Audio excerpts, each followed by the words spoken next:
Shamim Hossain Patwari 360 degree বিধ্বংসী batting তাণ্ডব দেখে ম্যাচের উপস্থাপকের প্রশ্নে ওয়েস্ট ইন্ডিজের ক্যাপ্টেন রোমান পাওয়াল শামীম হোসেনকে প্রশংসা করেছে, তাকে প্রশংসায় বাসিয়েছে, তাকে বাহবা দিয়েছে।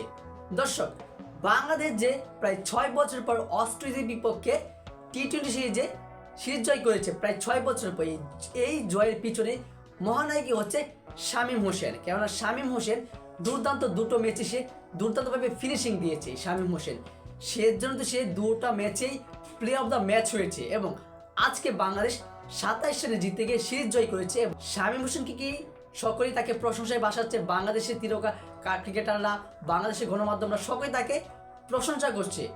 যে প্লেয়ারটা দীর্ঘদিন যাবৎ জাতীয় দলের বাইরে ছিল, সে প্লেয়ারটা কিভাবে অস্ট্রেলিয়ার বিপক্ষে মানে সুযোগ পেয়ে কামব্যাক করেছে দুর্দান্তভাবে। সেজন্যই তো অস্ট্রেলিয়ার ক্যাপ্টেনই রোমান পাওয়াল দুর্দান্তভাবে তাকে প্রশংসা করে সে বলেছে যে আমরা যে দুটো ম্যাচ হেরেছি তার পিছনে মূল কারণটাই হচ্ছে এই শামীম হোসেন।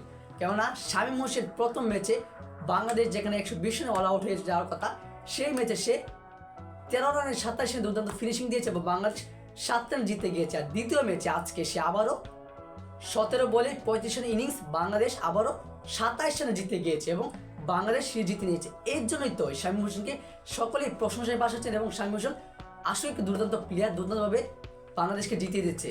আমরা এবার আশা করবো যে আগামী শেষ টি-20 ম্যাচও বাংলাদেশ জিতবে এবং জিতে হোয়াইট ওয়াশ করবে ওয়েস্ট ইন্ডিজকে।